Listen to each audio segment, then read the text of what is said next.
I have a lot of friends that have pivoted out of corporate jobs and they now do yoga retreats or they do instructing full time.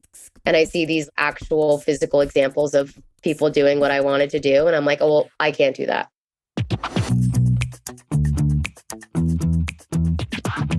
This is the Happen to Your Career podcast with Scott Anthony Barlow. We help you stop doing work that doesn't fit you, figure out what does, and make it happen. We help you define the work that is unapologetically you and then go get it. If you feel like you were meant for more and you're ready to make a change, keep listening. Here's Scott. Here's Scott. Here's Scott. We all have a place where we feel comfortable and natural in our actions, where we're excited about life and happy to be ourselves. But what if you could feel like that all the time? Even when you're working. I've heard people say, I feel like I have to be a different person at work, or I feel like I'm living two different lives. Many times throughout my years working in HR operations and interacting with clients at H2IC, I've heard this over and over again. Well, it turns out work doesn't have to be this way.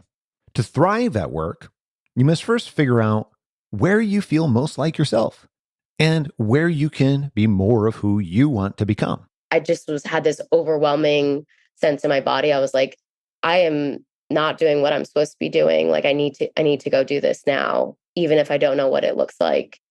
That's Steph Strine.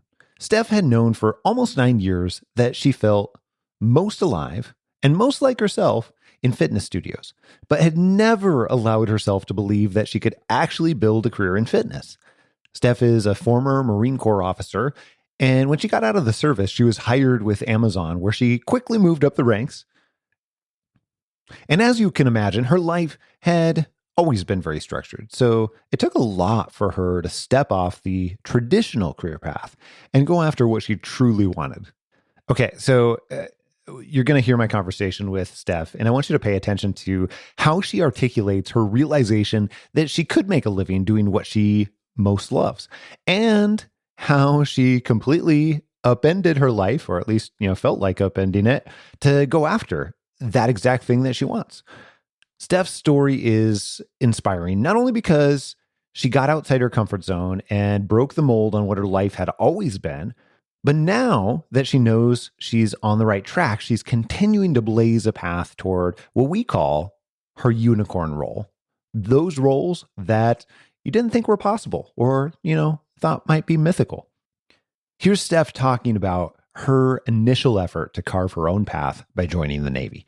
I grew up in Cornwall, New York, which is in the Hudson Valley area. So it's about an hour north of New York City.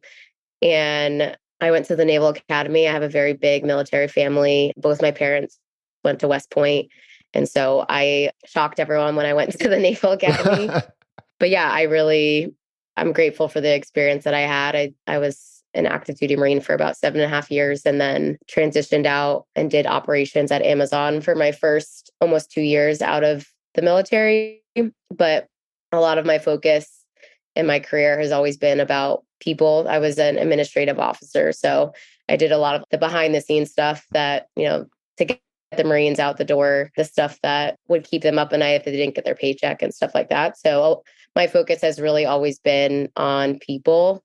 And then to kind of couple that with, I played soccer growing up, like since I was 5, I was playing competitive soccer. And so I was always like on the go. And I played soccer at the Naval Academy, and fitness was always like a passion of mine, but I never really thought that I could do anything with it. So a little bit more of that later, but yeah. Yeah. And I really want to dig into that because fitness has not always been there as a theme for you, it seems like, but now it's a much more central theme. And we'll talk about how you transition into that in a little bit. But I'm really curious, what made you, aside from you have a military family and everything, what made you decide to go into the Naval Academy? I made a list. I'm very organized and I like a set of like structure. So the military for me was something that was very familiar, but why the Naval Academy? Definitely the soccer piece. Like at the time, that soccer team was performing super well. I really resonated with the team when I went and visited and hung out with the girls on the team.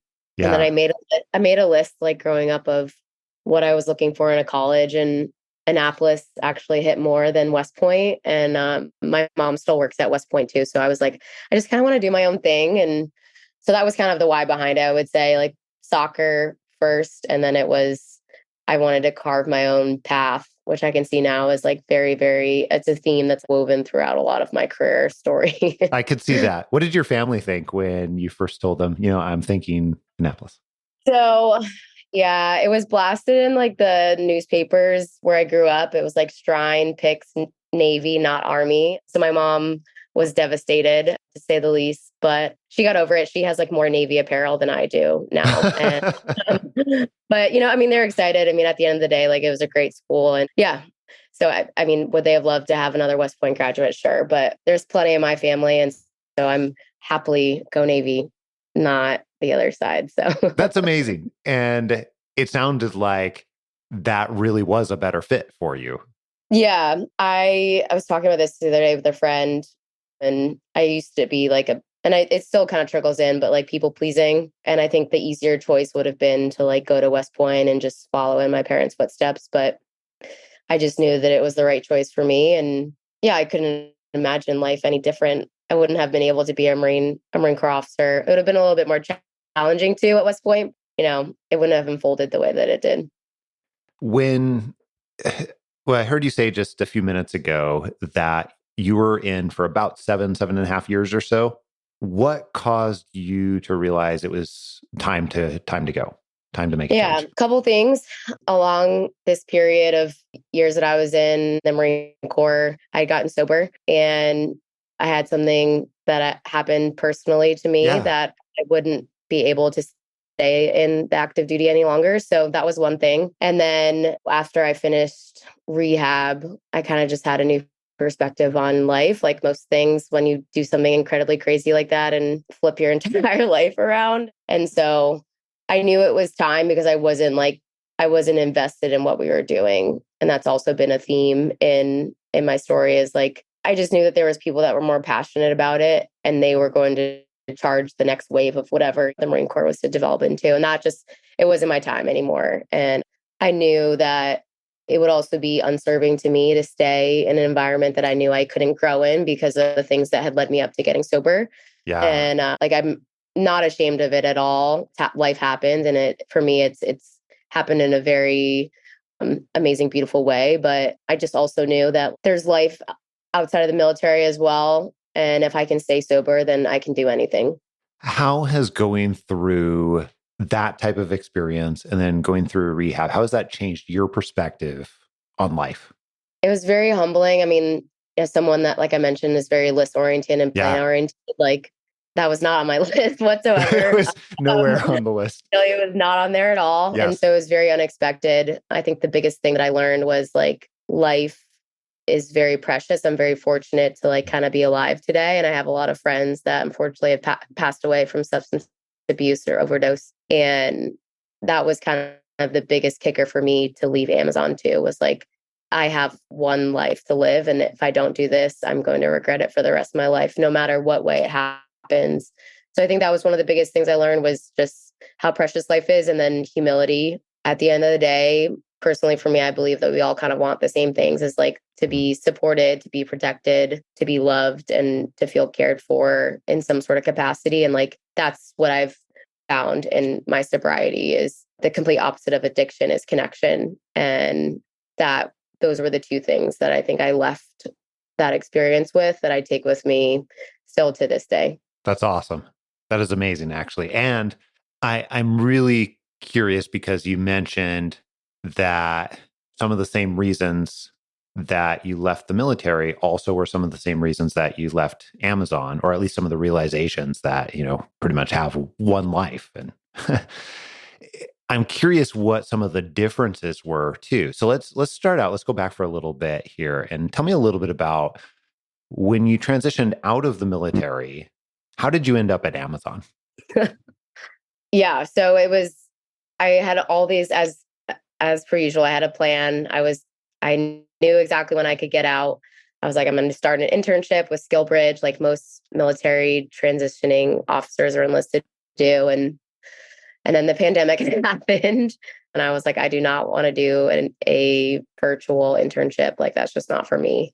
I was in San Diego at the time. And I think I was like a little bit over a year and a half sober. So I was still kind of like navigating this new life that I was living. And I got out in September of 2020 and I wanted to stay in San Diego. San Diego was opening and closing nonstop. And so Amazon kind of came about in a very strange way. Like, I was unemployed for about 4 months, which was very, very challenging for me to kind of deal with as someone that was like, I'm a transitioning military officer. I went to a service academy. Like, I'm a female. I'm also minority. Like, but it was also the pandemic and we had no idea what we were doing. Right. So, and on top of that, trying to stay in San Diego, which is one of the nicest places to live, I made it quite challenging to transition out with those things that I was looking for. All to be said, I also was limiting myself. Like I said, I did human resources in the military. Yeah. And so I was just gravitating towards like, I'm going to go to these HR specialist roles and I'm going to look at these like HR BP roles just because like that's how my brain thought that I could only exist within this box. And I was getting my master's around that time. It had transitioned to virtual as well. And someone has just been like, hop on an Amazon webinar and just see what positions they're offering, whatever. And I was like, yeah, okay. Like, I could never work at Amazon. I've never been like a data-driven gal. I've never loved like math or science or anything. And so I just didn't really think there was a place for me at Amazon. But, there's a military pathways program there. And they look for transitioning veterans within their first year that are about to have their master's degree. And so seemed like a pretty good fit at the time for someone that was also in dire need of income. And yeah, I went for it. I was like, you know what, if anything, like it'll just be a learning experience and see what happens. I'll learn a lot about all of the orders that I buy off Amazon. That's how it kind of came about. And then, so I started in January of 2021. So I had about 4.5 months leading up to me starting my first job out of the military. So tell me about then when you got to Amazon. I heard you say just a minute ago that I never thought I would be the type of person who would go to Amazon necessarily, and not data driven, not interested in math, not interested in science necessarily, and in some ways the polar opposite of how you viewed yourself at the time. So what parts of that, once you actually got to Amazon, what were the parts that actually surprisingly were a fit for you, and then what were the parts that you discovered were definitely not a fit? Tell me a little bit about both sides. So first 6 months at Amazon, I absolutely loved it. I was having the best time. I had a great boss. He taught me so much about the business. And the cool thing about the Pathways program is that you get additional guidance from seasoned leaders at Amazon. And so I really enjoyed that time that I got to have with my direct manager, because I was able to like very much ask the questions that maybe I was not afraid, but like simple questions that an Amazon manager should know. But as someone that's completely new, had no idea. And so I would say like that piece was something that I really, really enjoyed in the beginning, was the ability to make mistakes and not be micromanaged by that boss specifically. And then it's very structured. I mean, when you think about it, I'm sure like most people, like I order a lot off Amazon. And so like it is nonstop. We have a 24-hour, or they have a 24-hour operation and customer fulfillment. And so it is a well-churned machine that is operating all times. And that comes with a lot of stake. So they look for people that can be there for 12 hours at a time and kind of put their life on pause during the holidays. Like I didn't work. I mean, I worked every single holiday for the past 2 years. Luckily, I left before peak of last year, but that was a huge piece of that I was not used to. I mean, we got holidays off all the time in the military. And so that piece was a little bit challenging. But, at the end of the day, what I found was that like there's people that work in the Amazon facilities, and that until they make it completely automated, it's going to be a people-driven business. And for me, like I mentioned, like people are my passion. And so that leadership piece came to me very easy. I was like very good at building relationships, like cross collaborating with different stakeholders in the fulfillment center that I was working at the time. I was able to help promote and grow not only like Amazon associates, but also the managers that reported to me. So that piece for me was really easy.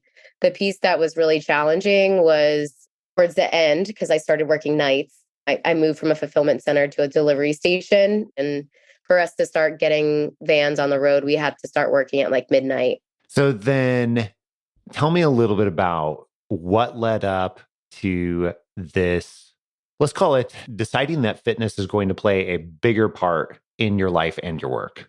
I got my 200-hour yoga certification when I was stationed in Okinawa, Japan. For those that have been in Okinawa, Japan, you know, it's like very small. I didn't know what it was when I first got there. And so when I got there, I was like, oh my God, there's a lot to do, but I was 23 and super naive. And I was like, oh my gosh, I have nothing to do. My life sucks. And I decided to get my 200-hour yoga certification from someone that was teaching on base. It's the best thing I ever did. And I started to teach when I was a second lieutenant on base. I taught at a local CrossFit gym in Okinawa. And then when I got back to San Diego in 2016, I started to teach at Core Power Yoga. And I was always doing that when I was not at work.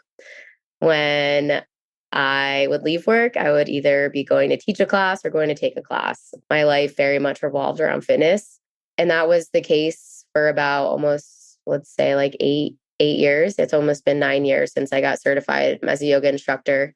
And then got a couple additional certifications throughout. I was also leading, you know, Core Power has a lot of different trainings that they do. And so I loved it. I mean, it was just something that became a big part of my life. It was like, I just realized after a long time of kind of like downplaying my own skills and talents, I had this self-limiting belief that like I could never make money doing fitness full time. Like I think it was something that was just kind of like pitched to me growing up, is that like people don't make money in the fitness world, or, you know, you can't do that full time. You won't be making the amount of money that you will, which is true. Actually, that is true. But at the time, I was making really great money and hated waking up every single day. I found a lot of joy in connecting with clients during class, after class. Like it just, that there was a moment where I was just like, why couldn't I do this all the time? And that's also something that coaching prompted for me. You know, it's like I have a lot of friends that have pivoted out of corporate jobs and they now do yoga retreats or they do instructing full time. And I see these like actual physical examples of people doing what I wanted to do. And I'm like, oh, well, I can't do that. And as soon as I got introduced to this program that y'all offered and kind of just had like a moment of clarity of like, life is very precious and very short, I just knew that I had to go for it. And once I decide on something, I just kind of get the wheels going. And it's actually pretty quite insane how quickly I started to roll once I like made that decision of like, okay, I'm going to go for this. I think that's really fascinating to me because even in the beginning of our conversation, there's this clear pattern of once you decide on something, then it starts to happen pretty quickly for you. And that seems to be the catalyst. So here's what I'm curious about then. It took a long time for you to move through those, I think you called them limiting beliefs earlier, but when you were saying, hey, I had these real examples of people doing this, creating a career in fitness, and you're like, I can't do that. What was causing you to think that at that time? Do you recall? A lot of fear of failing. That's always been a theme for me, is like, what if I'm not successful in this?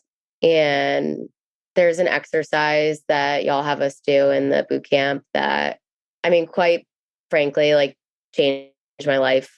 Kind of going to get emotional about it, talking about it, but like reaching out to friends and family about this is how to introduce Steph. And almost every single person said things that like I just hadn't really internalized, or I thought that was like, yeah, whatever, I do that. Like I bring people together or I inspire people to make changes in their lives. And it's like, not that I wasn't doing that in the military or at Amazon, because in a sense, I feel like I did. I brought that element, but like most of the time I was doing that in a fitness room.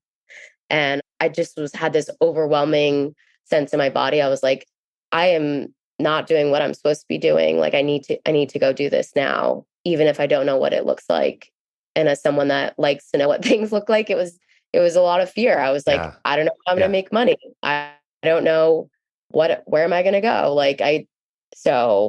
But it was a lot of just like, I really needed to see it, and I read it, and I got it from a lot of people a lot. And I was like, I can't deny this from people that I trust and value. Like even mentors in the military were saying like a fitness professional, and I was like, what? Like, how did they know that? I mean, I guess, but it was just, I needed to see it to believe it. It's kind of it's a really funny thing, at least from my perspective over the years, because that type of exercise, and just a little bit backstory for if you're listening to this, and the exercise we're talking about is one that we regularly use with clients where, you might reach out to, say, anywhere from 7 to 25 different people that represent up different portions of your world, work, friends, family, all kinds of different things. And you can tell me how you felt about this, Steph, but a lot of people there's a little bit of trepidation. There's a little bit of fear because it sort of feels like you're putting yourself out there. And what are these people going to say? And all these things. So that's something that we see really normally. But also, I cannot tell you the number I've been told probably over 1,000 times now, no joke, probably over 1,000 times by different people that we've worked with that exercise was so valuable and changed how they thought about themselves. And it sounds like that was the case for you too. So how did you feel about that before, first of all? Before, all I'll say is, I definitely send it to the right people. No, I'm kidding. Yeah. I don't want to send it to yeah. Well, and so here's what's really interesting is like, we're asking people to say, what are the really positive things about you? So in hindsight, it's like, well, what am I scared of? Like, I'm asking for positive feedback, but when you're actually doing it, it doesn't feel that way at all, right? Yeah. I think more so, and it's something that I'm still kind of learning and growing from this, but like I've outgrown, I think, some of the things that were taught to me growing up. Mm. And so I think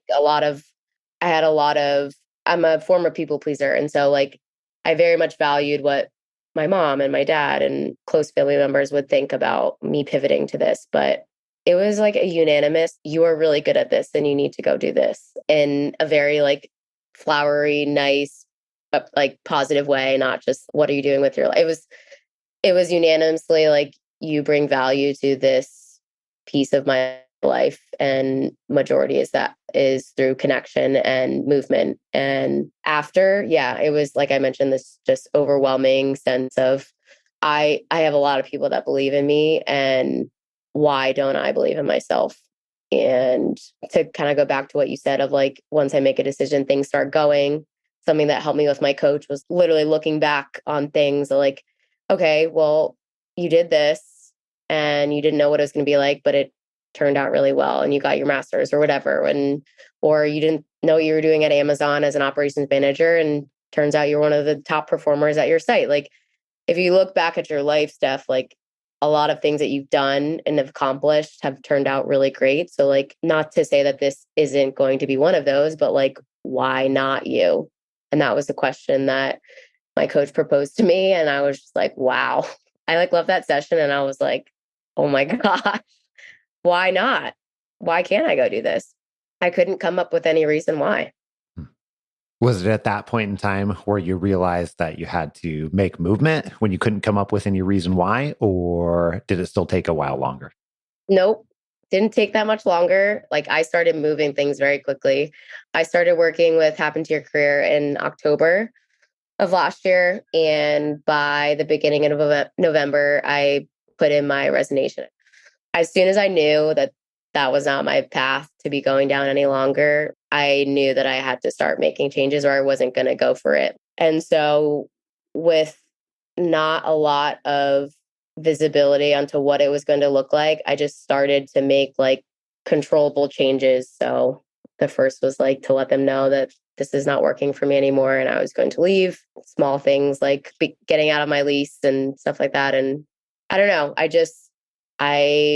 I started moving very quickly. Luckily for me, and one of my dearest friends that helped me get sober, she reminded me of this, is that like I have a cool opportunity because I don't have a family, and not to like shame on myself or anything, but like I have the ability to go make these decisions, and I have 2 dogs that will come with me. It's really hard to have dogs in New York City though. I am learning that now. I don't have to I don't have to check in with someone else on like, I can make that decision as someone that's single. And so I had this, maybe down the road, I wouldn't have had that opportunity if I met someone or I had kids or what have you. Life would be different. And so I was like, I have to go do this now with what I've got. And so I started to make those like changes pretty quickly. And I was in New York in the beginning of December. So it was about like 60 days, and I had moved out of my place in Atlanta and was in my new apartment in New York. That's amazing. That is. Some would call it crazy, but it is amazing to me. Like 2 months I did a lot in 2 months, but I would have stayed if I didn't go. I think here's what is we'll call it interesting for me. What I've observed over the years is that those things that we all or people call crazy are often things that are not normal. And what is normal is for people to stay in roles and jobs and work situations that really just don't align with what they want and really are not ever going to be what they actually want. And so what I've learned from that is that if people are calling you crazy, it's probably a good sign that you're leaning into something that is great for you. So kudos to you, because although not everybody in the world will understand it, I think you've done some really amazing work. Can you tell us a little bit about what you're doing right now and also what the future looks like and what you anticipate you will evolve to as well? Yeah. No, I definitely agree. I think crazy is such a relative term. Yeah. It's like, hey, I'm like doing what I absolutely love doing, and I'm really stoked about that. But right now, I am an assistant studio manager at a SoulCycle on the Upper East Side. I'm also teaching yoga at a couple studios, one on the Upper East Side, and then I'm coming back to Core Power Yoga. However, and I've been very transparent with the team here about it, is like I realized in my last month at SoulCycle that I think I was kind of selling myself short, or kind of, I see in this role, I see myself like relying on those like old patterns of like the managerial stuff, which is important. Don't get me wrong, because the studio cannot run without the behind the scenes stuff that goes on. But I know my life's purpose is to be instructing and in the front of clients, whether that's on yoga mats, whether that's on a treadmill. I learned that this last week. I auditioned for SoulCycle, and I was like, this is what I'm supposed to be doing. I left there after like 2 hours of biking after auditions, and I was like so tired, but I couldn't stop smiling. Like I don't leave, I didn't leave Amazon that way. I didn't leave my Marine Corps job that way. And I'm not really leaving my assistant studio manager job that way right now. So I know that this is just a step in the right direction. New York is really small in the fitness world. So creating those connections period is a great way to just like meet people. But what the future holds, I've been doing a lot of auditioning. I have a lot of like instructor roles that are kind of on the horizon right now. And then in the future, I was supposed to be getting my 300-hour yoga certification right now. I was doing a little bit too much, and it ended up just not working out. So I'm actually going to India in November. Are you really? Yeah. With one of my mentors who introduced me to yoga. Another full circle moment. So like, I think the biggest thing for me now, like what the future looks like, is like, I'm painting it, I'm creating it. I can also like change it whenever I want to. I'm not stuck in a place where, I don't know, it's quite freeing. But for someone that struggles with a lack of structure at times, I have to create that for myself. And so I try and do that with my dogs. They're very routine oriented. I try and time for myself, whether that's like a workout or maybe it's just like going to get my nails done or something. I mean, life looks very different now that I live in New York, very small space, definitely different budget, and that's been interesting to navigate as someone that didn't really have to be so meticulous on that before, but I'm making it work. And I've been here now for like almost 3 months. And so hopefully here shortly, I'll just be instructing full time. I don't know where and what capacity, but definitely like in that career profile, it was like overbearingly, just visible that I need to be doing something that's instructing based. And that's like something I'm invested in. And so that's why I know right now that like this is just kind of like a stepping stone. It's not my forever job. It's helping me to make ends meet so that I can do the next best step. And so that's definitely a growth for me, because I think I looked at this as like, I don't want to let people down if I'm leaving. It's like, no, this is my life and I'm going to do what I want to do. And I know that I want to do fitness instructing full time. And so it's actually been really empowering to know that like to make these decisions on my behalf and not just settle for something because it's giving me a paycheck. I think one of the really fun things about your set of experiences and your story is that it's still rapidly developing.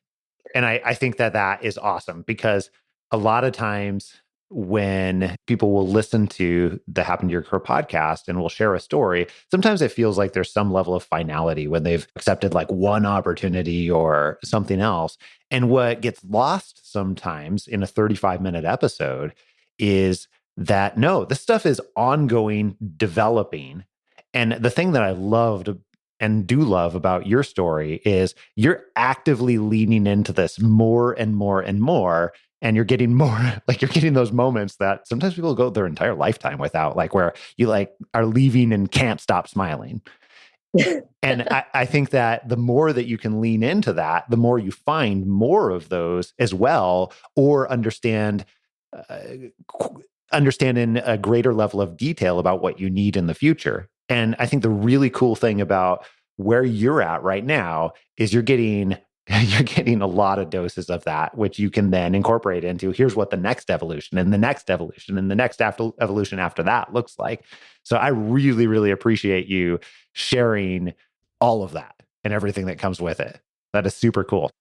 And one of the things that I wanted to ask you, for other people who are in a similar situation, whether they have transitioned out of the military or whether they are recognizing that they need a change in one way or another, and they're back at that initial stage where it's like, okay, I need to do something different. What advice would you give that person who's right there? I would say trust your intuition. I mean, if you're kind of woo-woo like me, you get that, or trust your gut, or like what's best for you. And I think that could be as simple as I know I want to be in this location, and maybe location's really important to you with family or whatever. Or like, I know I want to be, IT driven, or I need to be in that space. Like I knew what was best for me for a really long time. And I just was too afraid to say like, I'm going to go for it. And I think especially in the military, a lot of times, or it's been my experience, I'll speak about my experience, is that a lot of the things that I brought to the table were kind of not muted, but kind of assumed to be like everyone has those. Everyone knows how to talk to people, and everyone knows how to like have difficult conversations, and everyone knows how to like de-escalate. Not a lot of people actually know how to do that stuff. Not even close. And so a lot of like those social skills and things like those are actually really powerful tools to have.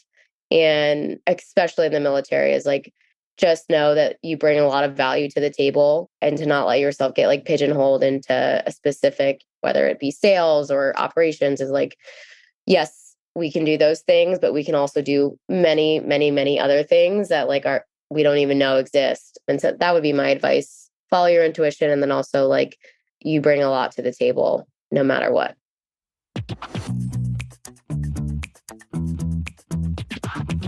Most of the episodes you've heard on Happen to Your Career showcase stories of people that have taken the steps to identify and land careers that they are absolutely enamored with, that match their strengths and are really what they want in their lives.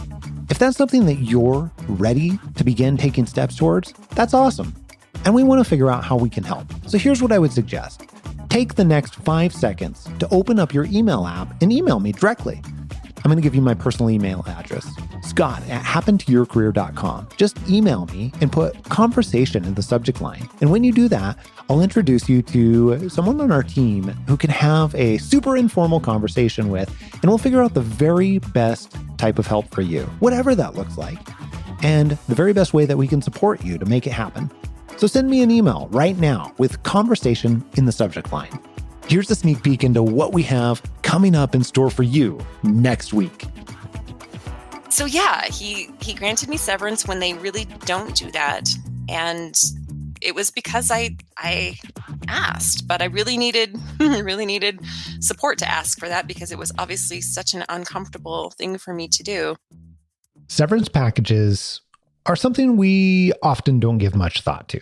Actually, it's something many people try not to think about. It sounds like a terrible thing.